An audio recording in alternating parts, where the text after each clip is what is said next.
Hey guys, it's Bobby Hughes with Hollow Point Shooters, and just wanted to bring you guys a short little video here on medicinal spices.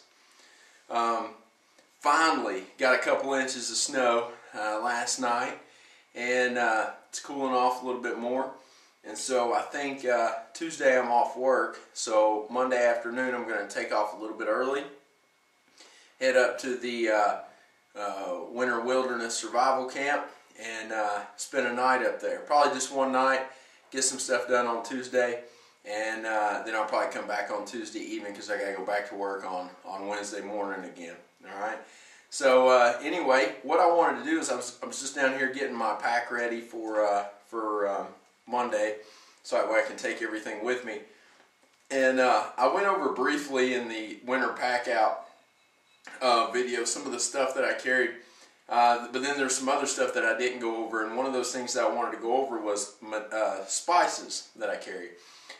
You'll watch a lot of videos where people will talk about, oh yeah, I carry spices for this, you know, and spices for that, but I don't carry them unless they're medicinal spices, but they never explain what the medicinal spices do. So I'm going to try to break it down a little bit for you. Keep in mind, you know, this is just information, all right? By no means should you not research this yourself, alright? I went to college for emergency medicine for a couple of years, but I'm not an expert, alright? I still make mistakes on some things, so I'm going to try to be as accurate and as thorough with you as I possibly can be, but at the same time, like I said, do your own research, find out for yourself, just to be on the safe side, okay? But anyway, alright Chester, you gotta get down, bud. Alright, so what I've got here is I've got my my container that I was showing you in the winter pack out video. Alright, and I carry quite a bit in this little thing, and I kind of changed it up depending on what I'm doing, how long I'm going to be out, you know, and so on and so forth. But nevertheless, no matter what, this container, if it's not being used to cook in, needs to be used to be storing something in, okay? So I change it up sometimes, carry different things. And so what I'm going to show you today is what I have in here is some spices, alright? And it's not very much, it doesn't take a whole lot, depending on, you know, like I said, how long you're going to be out, what the conditions are outside is going to play a part in it too. But I just want to show you what I got going on here as far as spices. Alright, let me move some of this stuff out of the way. Now, this is, like I said, this is the stuff that I carry. Get down, Chester.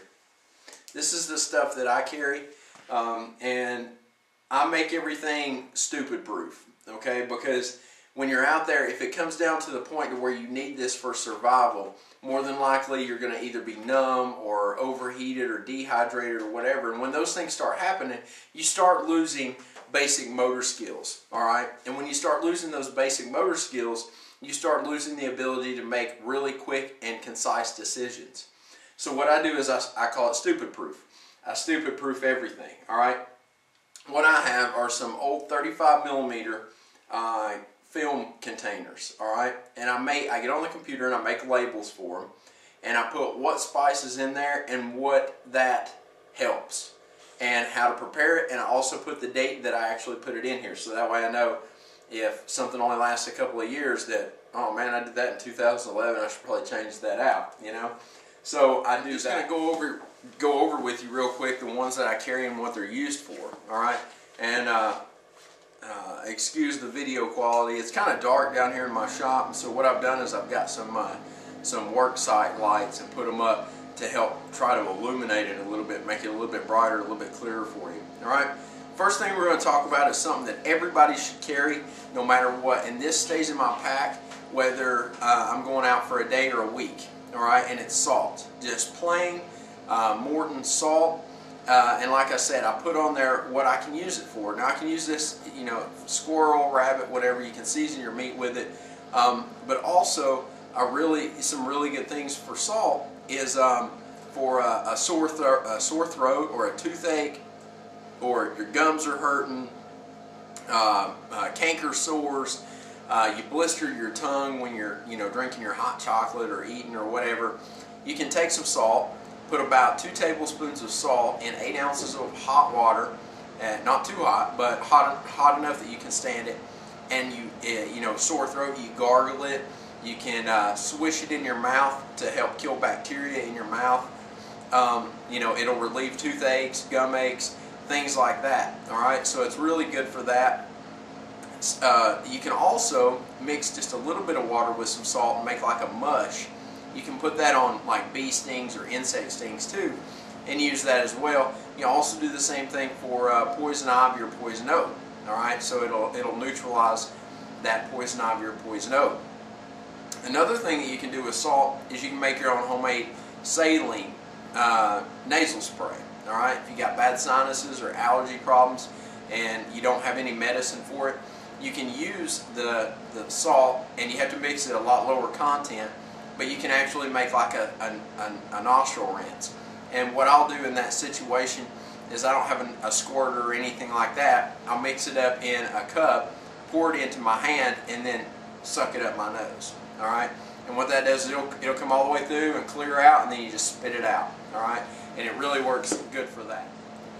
All right, the second one that we're going to talk about is cinnamon. All right, I carry cinnamon, and like I said, I don't carry a whole lot. I just carry some basic stuff. I don't have a whole spice rack in here, but like I said, cinnamon's another really good one. All right, now with cinnamon, you can use it like for it could be another additive that you could put into your food, like when we made the cornmeal cereal or the cornmeal oatmeal or whatever you want to call it. All right, you can add a little bit of cinnamon. It's going to give a little bit of extra flavor. Once again, that's the biggest thing in survival is repetition, the same thing over and over. You get burnt out, you get bored, you get in a rut. All right, with cinnamon, you can mix in, change it up a little bit. All right, but also some things that cinnamon is good for is anti-diarrhea. If you got diarrhea, you can mix a little bit of cinnamon in some hot water and drink it. Make it like a tea. It's also good for like cold and flu relief. All right, same thing. Mix it in, drink it as a tea. Indigestion is really good for heartburn and indigestion as well. All right. Another thing that cinnamon can be used for, now it takes a little bit more, and like I said, I've only got a 35mm container. I could probably use half of this and make up like a foot wash. You start getting athlete's foot or foot rot or jungle foot or trench foot. Cinnamon will help dry that out and clear it up. All right, and what you do with that is you just mix it into, once again, into water, heat it up, and if you've got a way to soak your feet in it, it will work better. If you don't, then you can always use it as a wash or a rub onto them. Okay. Once again, that's where containers come in handy.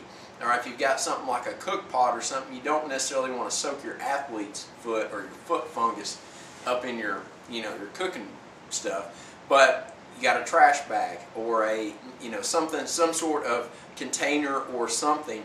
You can make that up and pour water and cinnamon in there. You can soak your feet in it. All right, and then of course you want to let them dry out because your feet have to stay dry. All right, that's the reason for foot rot or trench foot or athlete's foot is usually because your feet are too wet. All right, prolonged exposure to moisture.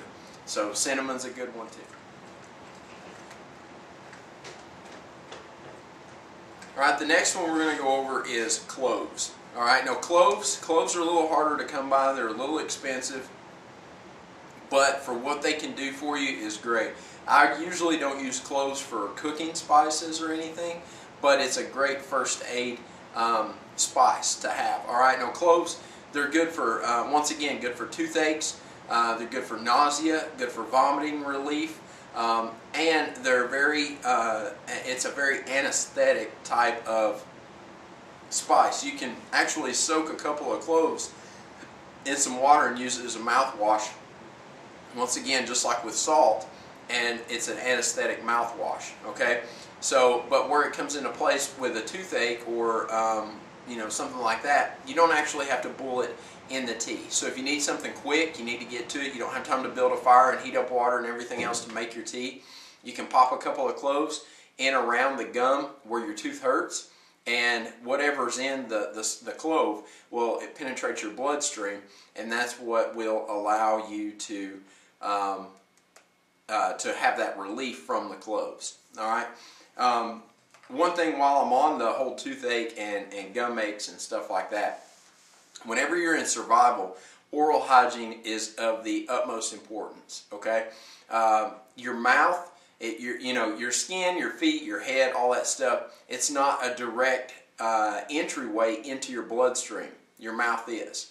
All right, so it's important to make sure that your water is purified, that your food is of food quality and it's not going to make you sick and things like that. That's why most medicines and things like that are taken through the mouth, because it's a direct passage into your bloodstream, and so that helps relieve whatever the problem is quicker. Okay, but in the reverse sense, if it's a bad thing, it's going to introduce that harmful thing into your system quicker. Okay, so that's just a FYI for you. Another thing that I carry with me is garlic. All right, once again, garlic. I love garlic. Garlic can be used to spice foods or whatever, but garlic is also another good medicinal spice. All right, once again, it's good for cold and flu relief, severe cold and flu. So if you're really down and out and in the dumps, you can mix a little bit of garlic with some water, make a tea, drink it. Once again, cold and flu relief. All right. Another awesome thing for garlic is parasite and infection relief. So if you get worms or anything like that, or if you think you may have introduced your body to that, then garlic is a good medicine to use to combat that. All right. Another thing that you can use garlic for is insect repellent in two ways. If you ingest it, it's in your bloodstream, and that helps to repel the insects. All right. And two, if you can use it as a paste and rub it on yourself. Last ditch effort. I wouldn't want to go around smelling like garlic, but if you needed it, if it was that bad, you could use it for that as well. Okay. So garlic is another great spice to carry with you. All right, now I'm gonna show you some oils or some liquids that I carry. I carry two. All right, and like I said, you can probably get these in a fresh leaf type environment. In the summer or spring, spices are a little bit easier to find out in the wilderness. But the first one let's talk about is peppermint and spearmint. All right, now this is a mixture. This is actually a mint extract. All right, I got it at Walmart, but the ingredients on it is alcohol and spearmint oils and peppermint oils. All right, so they're both combined in the same thing. All right, and if you needed to take this for medicinal purposes, because it's already in a liquid state, you don't have to mix it in tea. You could actually just take a teaspoon of it in your camp spoon or spork or whatever you have, and ingest it directly. And once again, I'm just going to read off the different things that spearmint and peppermint help with. All right, we'll start with peppermint: migraine relief, heartburn, abdominal cramps, and cold and flu relief. All right, so once again, another quick, easy, just take a shot of it real quick, and that should help with that, relieve some of that. Now the spearmint is a fever reducer, stomach pain, gas, and once again, cold relief. All right, so one trend you'll see is most of these are cold relief. I don't plan for that, just most of them are, but it's the other stuff that comes along with it that works really great for that. All right, and then the last oil that I carry is lemon extract oil. All right, now with this, I don't really have a medicinal use for it. I just use it to flavor some of the spices that are disgusting, like garlic tea is it's horrendous to try to drink. So what you can do is mix some lemon in with the garlic, and it helps to ease the taste of it a little bit. Think of like Theraflu. All right, Theraflu you buy over the counter. It's usually like lemon or honey flavored, and that's where that comes in. It's just to add a little bit of flavor to it. All right, now most of you guys have probably seen from the videos. I know it's kind of gross, but hey, it's who I am.